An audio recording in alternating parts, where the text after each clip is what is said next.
ये जगन्नाथपुरी जगन्नाथ धाम, ये अपने आप में एक अद्भुत जगह है और बहुत ही खूबसूरत जगह है।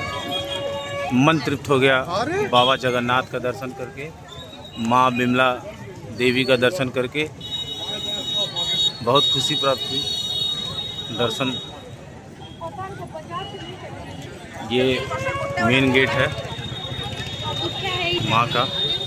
जय माँ। ये है जगन्नाथ दरबार का सारा एंट्री और अपने आप में खूबसूरत जगह है। मौसम भी बहुत शानदार है। जय जगन्नाथ।